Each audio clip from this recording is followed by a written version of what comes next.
الحمد لله وكفى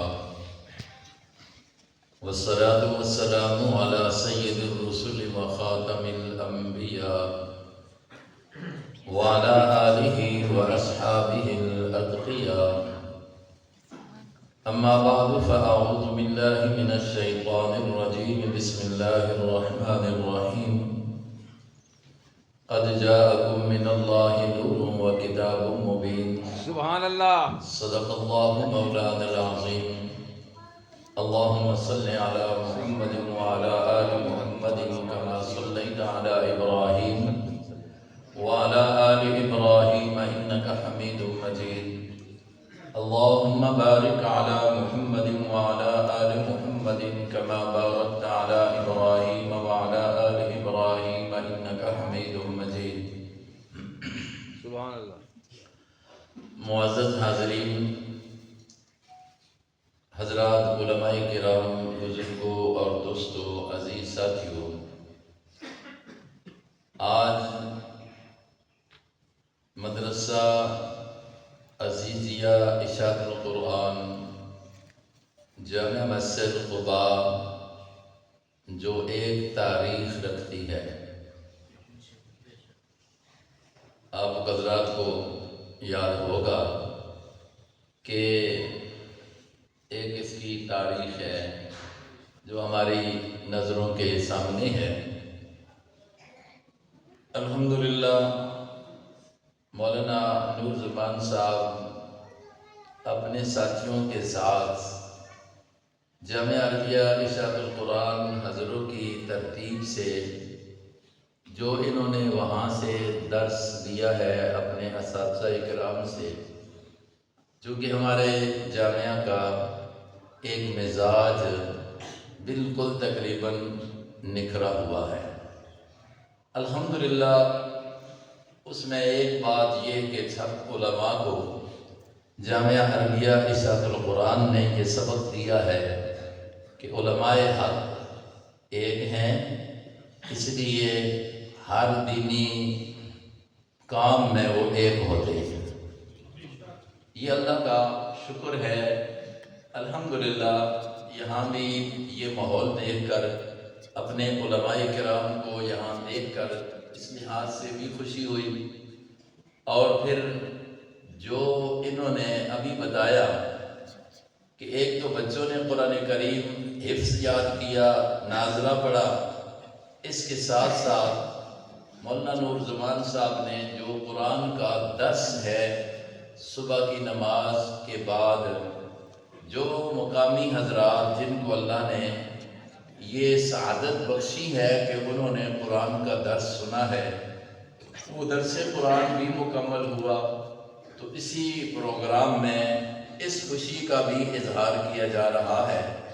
اور یہ درس قرآن، قرآن کریم کا ترجمہ، قرآن کی تفسیر، ایک تو یہ ہے طلباء کو بتانا، اور ایک یہ ہے کہ میرے استاد محترم، ان کے بھی استاد حضرت شیخ الحدیث مولانا عبدالسلام رحمہ اللہ یہ کہا کرتے تھے کہ ہم نے قرآن کریم کی تفسیر پڑھی ہے دو استادوں سے.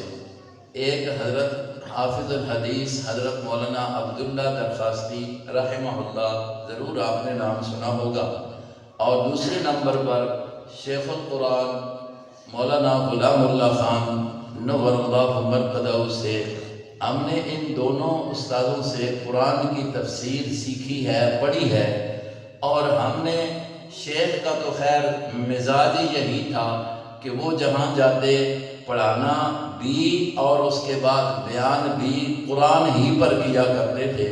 اور حضرت درخواستی رحمہ اللہ بھی اپنے اس دورہ تفسیر کو، چونکہ وہ بھی شاگرد ہیں حضرت مولانا حسین علی نور اللہ مرقدہ کے، یہ بھی شاگرد تھے مولانا حسین علی کے، اور ان کا ذوق جو قرآن کا تھا اور یہ تفسیر، دورہ تفسیر کا جو نظام تھا، یہ اسی جماعت کے پاس تھا جو رمضان اور رمضان سے پہلے شعبان جو دینی مدرسوں کی چھٹیوں کا موقع ہوتا ہے ادارے کا، تو اس موقع پر یہ چھٹیوں میں یہ 40 دن 45 دن کے اندر قرآن کریم کی تفسیر پڑھانا، قرآن کو قرآن کر کے پڑھانا، یہ مزاج ملا تھا حضرت مولانا حسین علی نور اللہ مرقدہ سے، تو استاد محترم یہ کہا کرتے تھے کہ ہم نے شیخ سے بھی یہ سیکھا ہے اور حضرت درخواستی کی تو بیعت کی ہے کہ ہر جگہ قرآن بیان کرنا ہے۔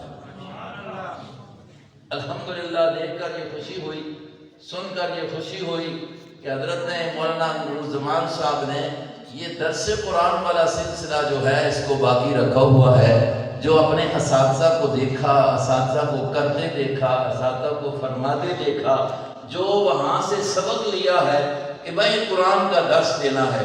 ہم نے اپنی آنکھوں سے دیکھا، کئی موقعوں پر کسی جگہ جانا ہوا علاقے میں ہی، کسی تعزیت کے لیے چلے گئے، کسی شادی کے موقع پر گئے، کسی مسجد میں نماز پڑھنے کا موقع ملا ہے، میرے استاد محترم مولانا عبدالسلام صاحب، حضرت مولانا صابر رحمہ اللہ یہ ساتھ ہوتے، تو حضرت مولانا عبدالسلام رحمہ اللہ جب نماز پڑھاتے، نماز کے بعد 5 منٹ ضرور قرآن کا درس دے دیا کرتے تھے۔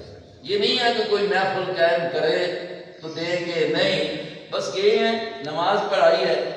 آخر عمر میں جب تھوڑا سا گھٹنوں کی تکلیف تھی تو نماز نہیں پڑھاتے تھے، نماز کوئی پڑھا کے رہا ہے آگے ہو جاتے اور بیٹھ کر ایک کو آیت پڑھتے، اس کا ترجمہ کر کے سادے الفاظ میں 2-4 باتیں کر کے تو دعا کرا دیا کرتے تھے۔ وہ کہا کرتے تھے کہ قرآن پاک کی ایک آیت سے جو انقلاب آتا ہے دنیا و مافیہ کی کتابوں سے نہیں آ سکتا۔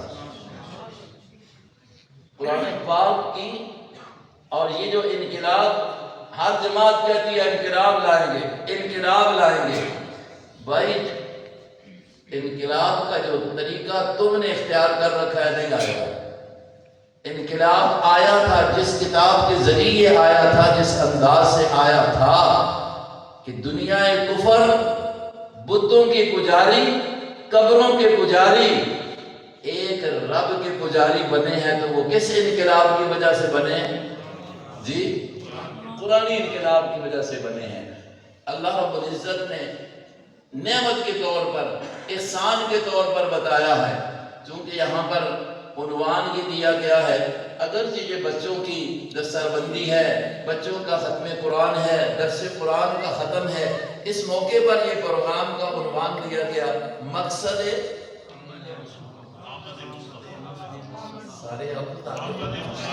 مصطفیٰ۔ بڑے خطیب اور بڑے ہمارے آپ کے پاس دور دراز سے آپ کے دلوں کو گرمانے کے لیے نعتخوان حضرات، عبدالشکور برادران کا نام تو سنا ہے نا، وہ بھی آئے ہوئے ہیں۔ آپ کی انشاءاللہ صحیح جو ہے نا دل کی جو دھڑکن ہے اس کے جاننے والے ہیں، اور اس کے مطابق آپ کو سنائیں گے، قرآن بھی بیان ہوگا، نعتخوانی بھی ہوگی۔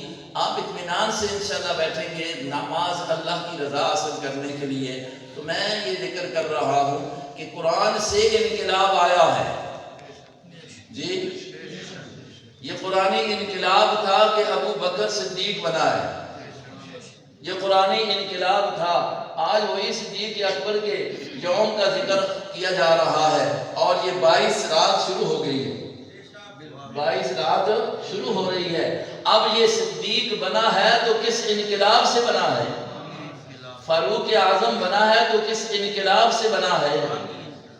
قرآن کا سب سے درس پہلا اور قرآن کریم کا پیغام جو نبی نے دیا ہے، دیکھیں قرآن پاک نے کس طرح ذکر کیا، فرمایا هو الذی سبحان اللہ ارسل رسولہ بالہدی، وہ اللہ جس نے اپنے رسول کو بھیجا ہے ہدایت دے کر۔ وہ ہدایت کیا ہے؟ ذالک الکتاب لا ریب فیہ، جی سبحان اللہ ہدی للمتقین ہدی، یہ قرآن ہدایت یہ جو لے کر آئے ہیں، اس کے اندر جو ہدایت قد جاءکم من اللہ نور و کتاب مبین، یہ روشنی لے کر آئی، یہ کتاب روشنی ہے، یہ کتاب روشنی پھیلانے والی ہے، واضح طور پر، کھلے طور پر یہی انقلاب آیا۔ اس نور نے آ کر ظلمات کو دور کر دیا، نورانیت پھیل گئی، سبحان اللہ، نور توحید پھیل گیا. لایا ہی اس لیے تھا, آیا ہی اسی لیے تھا, بھیجا ہی اس لیے گیا تھا. الف لام را کتاب انزلناہ الیک لتخرج الناس من الظلمات الی النور.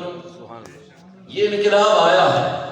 قرآن تو اس لیے آیا ہے کہ جو کفر کے اندھیرے ہیں, شرک کے اندھیرے ہیں, گمراہی کے اندھیرے ہیں, ان سب اندھیروں کو ختم کر کے نور ہدایت, نور توحید کو لایا جائے. قرآن کا ایک ایک لفظ جو ہے وہ نور توحید کو بیان کرتا ہے, دین توحید کو بیان کرتا ہے. ایک ایک لفظ کے اندر قرآن جامع حضرت مولانا حسین علی نور اللہ مرقدہ پر حضرت شیخ کی بات نقل کیا کرتے تھے ہمارے استاد محترم کہ اللہ نے حضرت حسین علی کو یہ علم ایسا وابی علم نصیب فرمایا تھا کہ قرآن کے ایک ایک لفظ سے وہ لفظ اللہ سے بھی, لفظ الگ سے بھی وہ توحید نکالا کرتے تھے. لفظ اللہ سے بھی وہ توحید نکالتے تھے. یہ اللہ نے ان کو یہ بخشا تھا. تو قرآن تو آیا ہی ہے, تو شروع کرو تو یہ سبق توحید دیتا ہے, تو انقلاب پیدا ہوگا. دیکھیں جب اللہ قرآن کے نبی کے آنے کے مقصد کو بیان کرتا ہے نا, تو پہلے اللہ تبارک و تعالی اپنی توحید کو بیان کرتا ہے. سورہ جمعہ کی آیات شروع کی طرح توجہ کریں آپ. یسبح للہ ما فی السماوات وما فی الارض الملک القدوس العزیز الحکیم. یسبح للہ, پاکی بیان کرتی ہیں اللہ کی. کون؟ ما فی السماوات وما فی الارض. پاکی کا معنی کیا ہے؟ تنزیہ الرحمن یعنی شرکاء. کائنات کی ہر چیز اس بات پر گواہ ہے کہ وہ شریکوں سے پاک ہے. یسبح للہ ما فی السماوات والارض الارض الملک القدوس العزیز الحکیم. ہر چیز اس بات پر گواہ ہے کہ وہ شریکوں سے پاک ہے. یسبح للہ ما فی السماوات وما فی الارض الملک. بادشاہ بھی بولو اللہ, جس کی بادشاہی نہ ختم ہونے والی, جس کی بادشاہی پر کوئی کمزوری نہ آنے والی, وہ ایک ہی ہے بھائی, وہ ایک ہی ہے. یہ تعارف رب کا ہو رہا ہے نا. آج کوئی کہتا ہے فلاں بادشاہ, فلاں بادشاہ. قیامت کے دن کوئی بھی نہیں کہے گا فلاں بادشاہ. پوچھا جائے گا تو لمن الملک اليوم للہ الواحد بادشاہ کون ہے؟ آج سبق نہیں یاد کیا ہوا, ورنہ یاد کرانے کے لیے, اس بات کو پکانے کے لیے تو اللہ نے تو بڑا انتظام کیا ہے اور کہہ دیا ہے کہ ہر نماز میں اقرار کر لو مالک یوم الدین. مالک یوم الدین. آج نہیں مانتے ہو, وہاں ضرور مان جاؤ گے کہ وہاں کوئی نظر نہیں آئے گا, ایک ہی کی چلے گی. آج بھی ایک کی چلتی ہے, اس کو مان لو. کہتے ہیں نا جی ادھر بھی چلنی. قرآن نے تو یہ سبق لیا ہے, چلتی ہے تو صرف کس کی؟ اللہ کی. اللہ اکبر. اب نبی کا ذکر کرنے سے پہلے, نبی کا آمد کا مقصد جو ہے اس کے ذکر کرنے سے پہلے رب ذوالجلال نے اپنی توحید بتلائی ہے. اس کے بعد تعارف کرا کر کہا ہے والذی بعث فی الامیین رسولا منہم. کیوں آیا نبی؟ آمد کا مقصد کیا ہے؟ یتلو علیہم آیاتی. اللہ کہتے ہیں آپ نے اپنے رسول کو, اس ذات نے جو بادشاہ ذات ہے, اس ذات نے جس کی تقدیس, جس کی تسبیح, جس کی تنزیہ ہر مخلوق کی فرد کر رہی ہے. لیکن ایک انسان ایسا ہے, جن ایسے ہیں کہ جو اوروں کو بھی ساتھ شریک کر لیتے ہیں. باقی مخلوق نہ فرشتوں میں, نہ جانوروں میں, نہ درندوں میں, نہ کسی پرندوں میں کوئی ایسی مخلوق نہیں ہے کہ جو رب ذوالجلال کی تنزیہ پر قائل نہ ہو. اس کے لیے کوئی مخلوق بھی شریک نہیں بناتی. یہ انسان اور جن ایسے بگڑ جاتے ہیں کہ اس کی اس کے ساتھ اس کی وحدانیت میں، ذات میں یا صفات میں شریک بنا لیتے ہیں۔ فرمایا کہ اس ذات کو جانو، هو الذی ارسل، هو الذی بعث فی الامیین، جس نے بھیجا ہے ان مکے والوں پر جن کے پاس کوئی علم نہیں تھا، جن کے پاس کوئی علم نہیں تھا، ان کے پاس تو تورات بھی نہیں تھی، ان کے پاس تو انجیل بھی کوئی نہیں تھی، ان کے پاس تو زبور بھی کوئی نہیں تھی، ان کو بتانے والا بھی کوئی نہیں آیا تھا۔ ان نہ ان پڑھوں میں، ان نہ سمجھوں میں جو بگڑے ہوئے تھے، لائنوں سے اترے ہوئے تھے، اس لیے کہ ان کے پاس کوئی رہنمائی والی چیز موجود نہیں۔ اللہ فرماتے ہیں کہ اس اللہ نے بھیجا اپنا نبی امیین میں، بھیجا کیوں؟ یتلو علیہم آیاتہ، تاکہ ان کو اللہ کی طرف سے آئی ہوئی آیاتیں پڑھ پڑھ کے سنائے۔ آج مدرسے کیا کام کر رہے ہیں؟ یتلو علیہم، میں نے ابھی دیکھا نا جو سامنے پڑھا ہوا تھا، وہ کیا ہوتا ہے سامنے رکھتے ہیں، زبردست بات لکھی ہوئی تھی، نماز پڑھی تو دیکھا، اب تو اٹھا لیا ہے نا، کہ ہمارا فرض بنتا ہے کہ خالق کا پیغام مخلوق تک پہنچانا۔ کمال بات یہ ہے، خالق کا پیغام مخلوق تک پہنچانا۔ خالق کا پیغام کس شکل میں ہمارے پاس موجود ہے؟ جی یہ نبی کا کام ہے بھائی، اسی لیے علماء کو انبیاء کا وارث کہا گیا ہے، کہ جو نبی کا کام تھا قرآن کو دنیا تک پہنچانا، یتلو علیہم آیاتہ ویزکیہم ویعلمہم الکتاب والحکمہ، یہ نبی کے آمد کا مقصد ہے، اس لیے کہ اسی کے ذریعے انقلاب آیا تھا اور آئے گا بھی۔ اور اللہ نے یہ اعزاز دیا ہے، آپ حضرات جن علماء کے ساتھ لگے ہیں اور آپ کے سامنے جو بیٹھے ہیں، الحمدللہ جو قرآن کا درس دیتے، درس قرآن کی تقریب ہے نا، درس قرآن دیتے ہیں، یہ اسی حکم کو پورا کر رہے ہیں جو عامل مقصد مصطفیٰ علیہ السلام ہے نا بھائی۔ حضور کے آنے کا مقصد دنیا کو قرآن پہنچانا، دنیا تک رب کا پیغام پہنچانا۔ جو عالم اس مشن کو، اس کام کو کر رہا ہے، وہ صحیح معنوں میں نبی کی وراثت جو ہے اس کا حق ادا کر رہا ہے، اور اگر نہیں تو جی قرآن پڑھنے کا، قرآن پڑھانے کا، قرآن بیان کرنے کا، قرآن آگے پہنچانے کا اگر سلسلہ نہ ہو، درس قرآن ایک عالم لوگوں تک نہیں پہنچاتا تو کیا اس کی ذمہ داری کس طرح وہ پوری کر رہا ہے؟ جب تو نے قرآن، لیکن قرآن پہنچائے گا کیسے؟ جب اس نے پہلے خود قرآن سیکھا ہو۔ عالم قرآن اگر اس کو آتا ہے پھر وہ کہانیاں نہیں آپ کو سنائے گا، نہیں آتا تو کہانیاں سنائے گا، بات صاف۔ اگر قرآن اس کو آتا ہے تو وہ کس سے کہانیاں نہیں سنائے گا، وہ قرآن سنائے گا۔ اس لیے کہ قرآن میں جو واقعات ہیں وہ کم ہیں بیان کرنے کے لیے، نصیحت کے لیے قرآن کم ہے۔ سب سے بڑی نصیحت اللہ رب العزت نے قرآن میں رکھی ہے، اسی لیے اس کا نام ہی ذکر رکھ دیا، اِنَّا نَحْنُ نَزَّلْنَا الذِّكْرَ وَإِنَّا لَهُ فَذَكِّرْ إِنَّمَا أَنْتَ مُذَكِّرْ، آپ ان کو سمجھائیں، اس لیے کہ آپ کو بھیجا ہی سمجھانے کے لیے ہے۔ فَذَكِّرْ إِنَّ نَفَعَتِ الذِّكْرَ، آپ قرآن کے ذریعے ان کو سمجھائیں کہ آپ کا سمجھانا ضرور ان کے لیے نفع مند ہوگا، اور نفع مند ہوگا جب بیان کرو گے۔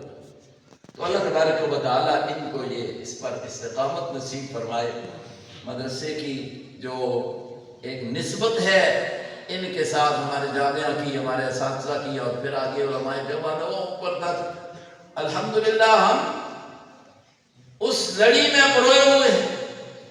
ہمارے حضرت مولانا قاری سعید الرحمان صاحب، نام آپ نے سنا ہوگا، جو آپ کے پنجاب کے وزیر بھی رہے ہیں، راولپنڈی میں بڑا ادارہ ہے، حضرت علاقے کے ہیں، ان کے والد صاحب بھی بہت بڑے عالم تھے، مولانا عبد الرحمان قیامت پوری، جو سہارنپور میں مدرس بھی رہے، حضرت تھانوی کے خلیفہ بھی تھے، وہ ایک بات جب کیا کرتے تھے نا، جب ہماری نسبتوں کو بیان کرتے نا، تو کہا کرتے تھے بھائی یہ ہماری جو نسبت ہے، یہ سند ہے، یہ علم جہاں سے ہمیں ملا ہے، یہ سلسلۃ الذہب ہے، یہ سونے کی لڑی ہے، یہ سونے کی لڑی ہے۔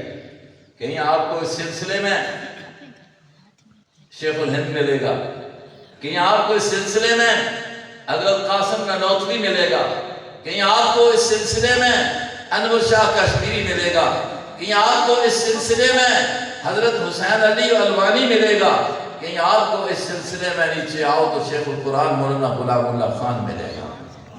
یہ سلسلہ ہے، اور یقین کریں ہمیں اس پر اتنا فخر ہے، اتنا فخر ہے کہ اللہ نے ہمیں اس سلسلے کے ساتھ جوڑ کے رکھا ہے۔ پتہ نہیں دنیا کیا کچھ کر رہی ہے۔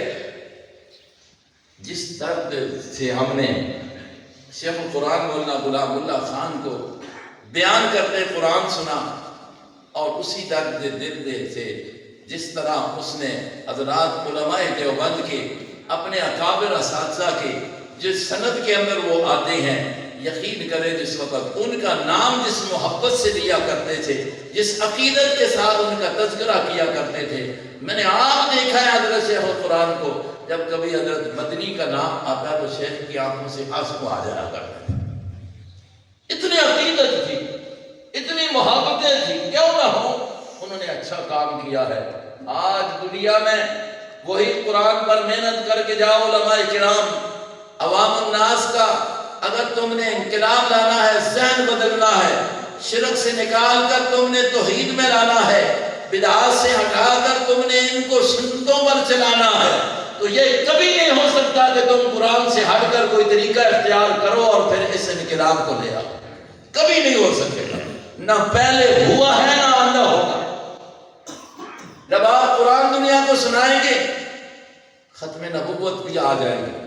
جب قرآن دنیا کو سنائیں گے، صحابہ کا دفاع بھی اس میں ہو جائے گا، اور دفاع صحابہ کا قرآن کے ذریعے کرو گے، کسی کو انگلی اٹھانے کا موقع نہیں ملے گا۔ اب اس دفاع کو جو قرآن صحابہ کا دفاع کرتا ہے، جو قرآن صحابہ کو جنتی کہتا ہے، جب قرآن کے ذریعے تم ثابت کرو کہ صحابہ سارے جنتی ہیں، اب کوئی انکار کرے گا تو اس کے کافر ہونے میں شک بھی نہیں کرے گا۔ لاؤ قرآن کو، آسان سا مسئلہ ہے، اور ہم نے سنا ہے، حضرت قاری ایوب صاحب بھی یقیناً یہ باتیں سنی ہوں گی، ہم نے حضرت شیخ القرآن سے سنا ہے، قرآن جب بیان کیا کرتے تھے نا تو مرکزی مضمون کا ان کا ہوا ہی توحید ہوا کرتا تھا، لیکن پھر ساتھ ساتھ رسالت، اور پھر جس وقت صحابہ کے لیے بھی قرآن کی آیات پڑھا کرتے تھے نا تو پھر یہ انہی کے ساتھ مزہ آیا کرتا تھا۔ میں نے ان سے کئی دفعہ یہ جملہ سنا ہے، صحابہ کا صحابہ کہہ کر نہیں بلکہ کہا کرتے تھے واہ واہ نبی نے موتیو، واہ واہ نبی نے موتیو، اور حق ادا کیا، قرآن کو دنیا تک پہنچاؤ۔ قرآن کی محفل ہے، وہ ہمارے اطہر صاحب نے بڑی زبردست نظم بنائی نا، قرآن کی محفل ہے، قرآن سنائیں گے۔ اب قرآن سنایا جائے تو قرآن کے اندر یہ موجود ہے نا، قل یا ایھا الناس، قرآن سنایا جائے تو اللہ رب العزت اپنے پیغمبر محمد مصطفیٰ صلی اللہ علیہ وسلم کو حکم دیتے ہیں، قل یا ایھا الناس انی رسول اللہ الیکم جمیعا۔ ختم نبوت بھی بتا دی کہ میں ایک قوم کی طرف نہیں، علاقے کی طرف نہیں، خاص لوگوں کی طرف نہیں، انی رسول اللہ الیکم جمیعا۔ کون، کس نے بھیجا ہے، کس کا رسول ہوں؟ الذی لہ ملک السماوات والارض، جس کے اختیار میں زمین بھی ہے، جس کے اختیار میں آسمان بھی ہے، میں اس کا رسول ہوں۔ بھائی کائنات کے اندر زمین و آسمان میں اختیار کس کا چلتا ہے؟ جی یہ نبی نبی کا پیغام ہے نا، قرآن کے ذریعے بتا دیا اور کہہ دیا یہ لوگوں کو سنا دو نا، اس لیے کہ لا الہ الا ہوا یحیی و یمیت، یہ پیغام سنا دو کہ وہ معبود ایک ہی معبود ہے، اس کے سوا کوئی معبود نہیں، اور اس کی نشانی معبود ہونے کی یہ ہے کہ وہ زندہ بھی کر سکتا ہے، مار بھی سکتا ہے۔ مارنے اور زندہ کرنے کا اختیار کس کے پاس تھا؟ بات سمجھ آئے، جس پر آپ موت آ جائے اتنی اختیار رکھتا ہے۔ یہی بات تو ابراہیم علیہ السلام نے نمرود کو کہی تھی نا، رب کا جب تعارف کرایا تھا، اذ قال ابراہیم الم تر الی الذی حاج ابراہیم فی ربہ، جھگڑا کس بات میں تھا؟ ربوبیت میں۔ آپ نے بھی اللہ کو رب ماننے کا اقرار کیا ہوا ہے کہ نہیں کیا ہوا؟ جی کب کیا ہے؟ عالم ارواح میں۔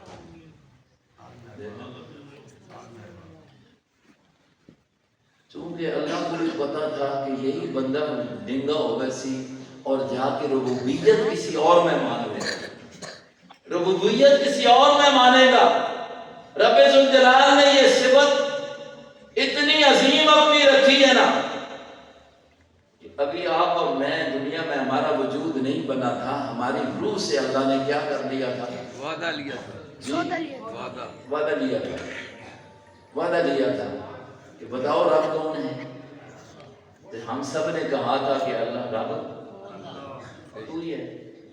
اب یہی تو آگے جھگڑا بنا، سارے نبیوں نے بھی آ کر بتایا کہ رب ایک اللہ ہے۔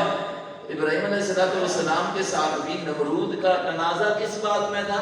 الم تر الی الذی حاج ابراہیم فی ربہ، رب پالنے والا، رب اختیار والا، رب سب کو کمزوریوں سے نکال کر طاقتوں تک پہنچانے والا، یہ رب ہے۔ اس کو جھگڑا تھا، اناتا ہوگا اور جھگڑا اس لیے کر رہا تھا کہ بادشاہی نہیں ہوئی۔ جب بادشاہ ہو جائے نا تو بادشاہی پھر بندے ڈنگا کر چھوڑتے، پھر وہ زور اپنا استعمال کرتا ہے۔ تو ابراہیم علیہ السلام کے ساتھ اس بات میں اس نے مناظرہ کیا، اس میں جھگڑا ہوا، بحث ہونی شروع کی۔ تو اللہ کے ناپاک نبی ابراہیم نے رب کا تعارف کس طرح کرایا کہ میرا رب ربی الذی یحیی، میرا رب کون ہے جو زندہ بھی کرتا ہے اور مار دیتا ہے۔ تو باطل جو ہوتا ہے نا جی چپ نہیں کرتا، چپ نہیں کرتا، کچھ نہ کچھ وہ آگے سے کہتا ضرور ہے۔ اس نے کہا یہ کام تو میں بھی کر سکتا ہوں، یہ کام تو ابراہیم علیہ السلام نے اگلی دلیل بیان کر دی، فرمایا کہ پھر یہ بتاؤ نا، تم کہتا ہے میں رب ہوں، تو میرا رب سورج کو کدھر سے لاتا ہے اور مغرب میں غروب کرتا ہے؟ تو ذرا کر کے دکھا دینا، ادھر سے تو لے آ، کر دیتا۔ یہ اختیار کس کا ہے؟ رب کا۔ رب اس کو کہتے ہیں جس کے پاس سارے اختیارات، بے شک وہی الہ ہے، وہی عبادت کے لائق ہے۔ تو میرے بھائیوں، میں نے چونکہ یہ جو ماحول ہے اب الحمدللہ درس قرآن جہاں جہاں سے آپ ہیں، آپ کے پاس مساجد میں علماء ہیں، خود علماء کو آپ یہ اس بات پر درخواست کریں ادب و احترام سے، حضرت ہمیں قرآن پاک کا ترجمہ سنا دیں، ہمیں قرآن کا ترجمہ سکھا دیں، معنی سکھا دیں، کیونکہ قرآن اللہ کا پیغام ہے، ہم تو عربی نہیں جانتے، پیغام عربی میں ہے۔ آپ مہربانی کریں کہ ہمیں ہمارے رب کا پیغام سمجھا دیں۔ بھائی چاہتے ہو سمجھنا؟ جی اگر تسی یقین کرو اپنے مولویاں جا کے یہ آکھو حضرت تسی مہربانی کرو سارے کام چھوڑو، ایک کام یہ کرو کہ اساں رب دا پیغام تے سمجھا دو نا، تو سارے عقیدے ٹھیک ہو گئے، مولوی بھی نکل جا سکتا۔ دیکھ لے کہ اسی آپ ہی نیڑے نہ لگنے قرآن میں، ادھا بھی آکھیا ایسا نیڑے نہیں آنا، قرآن شروع ہو سی دے اساں نسنا ہے، درس شروع ہو سی دے نسنا میں، کیوں پچھوں کام یاد آیا ہے، وہ حدیث میں چاہتا ہے نا کہ شیطان کوشش سے کرتا ہے بندہ مسیتیاں آوے ہی نہ آ رہے ہوئے تو 100 کام یاد کرا چھوڑنا ہے. انج ہونا ہے کہ نہیں ہونا کہ 100 کام کوئی بھی کام نہ ہو سی نہ پھر. تو بھائی درس قرآن اپنے سارے حضرات کوشش یہ کریں کہ ہم بھی اللہ کا پیغام سمجھیں. ہم اللہ کے بندے ہیں, ہم اللہ کے بندے ہیں. اللہ نے ہمیں پیدا کیا ہے, ہدایت نامہ دیا ہے, راستہ دکھانے کے لیے کتاب دے دی ہے. اب اس کتاب کو ہم کس سے سمجھیں گے؟ ایک عالم سے سمجھیں. ایک بات یاد رکھیں, سمجھیں بھی سنیں بھی عالم کو. قرآن پروفیسر سے نہ سنیں, قرآن کسی ڈاکٹر سے نہ سنیں. کیوں؟ اس سے ڈاکٹری کا مسئلہ پوچھیں, اس سے انجینئر کا مسئلہ پوچھیں. اس سے مطلب یہ ہے کہ سائنس کی کوئی بات پوچھیں نا, اس کے پاس وہ فن ہے. یہ عجیب شروع ہو گیا ہے آج کل, گمراہی اس سے پھیل رہی ہے کہ بھائی قرآن والے سے لینا چاہیے. جس طرح دنیا کے باقی نظام جتنے بھی ہیں, ایک بندہ ذمہ دارہ کرنا چاہتا ہے اور ذمہ داری کا مسئلہ آ کر جا کر پوچھتا ہے ڈاکٹر صاحب میں کیڑا بی پاؤں. ٹھیک ہو سی نہیں, میری گل سمجھ آئی. کرتا ہے ذمہ دارہ. ظاہر ہوتا ہے کہ فصل کے لیے وقت کی بھی ضرورت ہے. ذمہ دار سمجھتے ہیں کہ اب اس کے اندر وتر بھی ہے کہ نہیں ہے, کون سا بیج استعمال کروں, اس موقع پر کون سی کھاد استعمال کروں. یہ کس سے پوچھا جائے گا؟ جو تجربہ رکھتا ہے کس کا؟ زراعت کا, ذمہ داری کا. یہی جا کر کس سے پوچھنا شروع کر دے؟ سرجن صاحب بیٹھے ہوئے ہیں جی, بڑے اونچے سرجن ہیں, بڑا ان کو مہارت ہے, کتنے دل کے آپریشن کر چکے ہیں. یہ ان کے پوچھنا ہے کہ ڈاکٹر صاحب ماں یہ دسیو کہ میری پٹی بھی بدل اور ٹھیک ہے کہ ٹھیک نہیں ہے جی. کیا یہ اس کی بات ہوگی؟ تو کیا دین اتنا سستا ہو گیا ہے کہ جو اٹھے اور اس سے جا کر قرآن سننا سن لو؟ یہی تو گمراہی پھیل رہی ہے, یہی تو گمراہی ہو رہی ہے. اس لیے قرآن سیکھو قرآن والوں سے, حدیث سیکھو حدیث والوں سے. انشاءاللہ ہدایت ہی ہدایت ہوگی, خیر ہی خیر نصیب ہوگی. اللہ تبارک و تعالی ادارے کو مزید ترقی نصیب فرمائے. اسی طرح قرآن کریم بیان ہوتا رہے, قرآن کریم پڑھتے رہے بچے اور حافظ بنتے رہیں, عالم بنتے رہیں. اللہ رب العزت کا پیغام سمجھ کر اس کو اپنی زندگی اس کے مطابق بناتے رہیں. اللہ رب العزت ہم سب کا بیٹھنا سننا قبول فرمائے. وما علینا الا البلاغ.